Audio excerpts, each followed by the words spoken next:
എൻ്റെ വന്നടാവേ കഴിഞ്ഞ ദിവസം വൈകിട്ട് വീട്ടിൽ കുത്തിപ്പിടിച്ചിരുന്നപ്പോൾ തന്നെ വേണ്ട ബാംഗ്ലൂരിൽ നിന്നൊരു കോള് വരുന്നു. മച്ചാനെ എൻ്റെ മുറ്റം നിറച്ച് പുല്ല, ആരെങ്കിലും കൊണ്ട് ചെത്തിക്കാവോ എന്ന്. വിളിച്ചത് വേറെ ആരുമല്ല, നമ്മുടെ ഷെരിൻ കേസ്. എന്നാൽ പിന്നെ സെറ്റാക്കിയാക്കളാ മച്ചാനെ എന്ന് പറഞ്ഞു.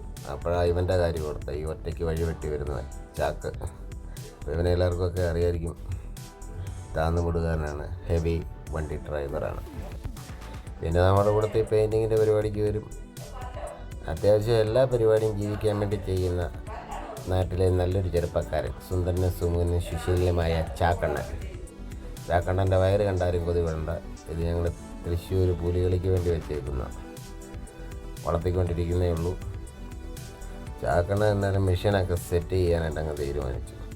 എൻ്റെ പൊന്ന് സുഹൃത്തുക്കളെ, ഭാവിയെല്ലുന്നിടം പാതാളം എന്ന് പറഞ്ഞ് കേട്ടിട്ടില്ലേ എന്ന് പറഞ്ഞ പോലത്തെ അവസ്ഥയാൽ മെഷീൻ അങ്ങോട്ടെടുത്ത് സെറ്റ് ചെയ്തപ്പോൾ എൻ്റെ മഴ ചാറാൻ തുടങ്ങി. മഴയോടൊക്കെ പോയി പണി നോക്കാൻ പറഞ്ഞുകൊണ്ട് ചാക്കുമാവൻ പറഞ്ഞു ഞാൻ പണി തുടങ്ങാൻ പോവാണ്. എന്നാലും ചാക്കുമാവൻ ഈ വർത്തമാനം കേട്ടോണ്ടെന്ന് തോന്നുന്നു മഴ ശക്തി അങ്ങോട്ട് കൂട്ടാൻ തുടങ്ങി. മഴയ്ക്കൊടുക്കത്തെ വാശി, ഇവന്മാരെ കൊണ്ട് ഇന്ന് പണിയിപ്പിക്കത്തില്ലെന്ന്. ചാക്കുമാവന് അതിൻ്റെ അപ്പുറത്തെ വാശി, ഇന്ന് വന്നെങ്കിൽ പണിതിട്ടേ പോകത്തുള്ളൂ. എന്തായാലും വേണ്ടില്ല, രണ്ടുപേരുടെയും വാശി കാരണം കുറച്ച് സമയത്തേക്ക് അടപടലം മൂഞ്ചിയ അവസ്ഥയായിരുന്നു. എന്തായാലും മഴ നല്ല വാശി തന്നെ, ശക്തി കൂട്ടിക്കൊണ്ടേയിരിക്കുന്നു. ചാക്കുമാവൻ അതിൻ്റെ അപ്പുറത്തെ വാശി, എന്തായാലും ഇന്ന് ഇത് തീർത്തിട്ടേ പോകത്തുള്ളൂ. ഇതെല്ലാം കണ്ട് നമ്മളിങ്ങനെ നിൽക്കുന്നു, എൻ്റെ പരിപാടി തുടങ്ങിയിരിക്കുന്നു. എന്നാലും ചെറുപറ അടിച്ച് തീർക്കുമെന്നും പറഞ്ഞാണ് ഇറങ്ങിയിരിക്കുന്നത്. എന്തായാലും ഇവൻ്റെ വാശി കണ്ടുകൊണ്ടാണെന്ന് തോന്നുന്നു മഴയുടെ വാശി ഇച്ചിരി കുറച്ചിട്ടുണ്ട്. മഴ ഒതുങ്ങി വീട്ടിൽ പോയെന്ന് തോന്നുന്നു, എന്നാലും തീർത്ത് പോയിട്ടില്ല. എന്താണ്ട് കളരി അഭ്യാസിയെപ്പോലെ തിരിഞ്ഞും മറിഞ്ഞും അടിച്ച് തീർക്കുകയാണ് പടപടാന്ന്. എങ്ങനെയാലും പെട്ടെന്ന് വീട്ടിൽ പോകണം. എന്തായാലും അടി തകർത്ത് വാരുക. അപ്പോഴാണ് നമ്മുടെ മെഷീൻ്റെ കാര്യം. കഴിഞ്ഞ പ്രാവശ്യം മെഷീനുമായിട്ട് വന്നപ്പോഴത്തേന് അത് സ്റ്റാർട്ടാകത്തില്ല, അതും മാടാകോടയൊക്കെ ആയിട്ട് 3/4 മണിക്കൂർ അങ്ങ് പോയി കിട്ടി.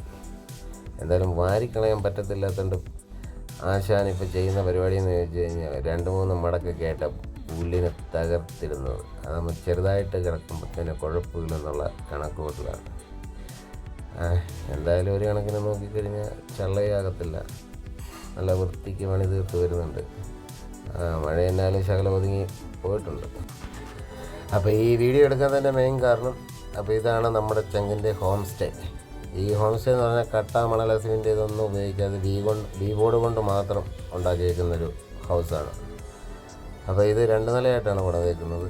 പുള്ളി ഒരു ഡിസൈനറാണ്, അപ്പം പുള്ളിയുടെ ഐഡിയക്ക് തന്നെയാണ് ഇതെല്ലാം ചെയ്തേക്കുന്നത്. അപ്പോൾ ഇതിൻ്റെ പണി ഉടനെ തീർന്നു കഴിയുമ്പോൾ ഓപ്പണാക്കാൻ പോവുകയാണെന്നാണ് പറഞ്ഞത്. അപ്പോൾ ഇത് വേറെ ലെവൽ സാധനമാണ്. ഇതിൻ്റെ അകമൊക്കെ ചെയ്ത് വെച്ചേക്കുന്ന കാണാൻ വേണ്ടി ഉണ്ട്, അത് നമുക്ക് ഇടയ്ക്കൊന്ന് കാണിക്കാം. പിന്നെ ഇതുപോലെ ആർക്കെങ്കിലും ചെയ്യണോ താല്പര്യം ഉണ്ടെങ്കിൽ നമ്മളുമായിട്ടൊന്ന് ബന്ധപ്പെട്ടാൽ മതി കേട്ടോ, അടിപൊളിയായിട്ട് നമുക്ക് ചെയ്യാം.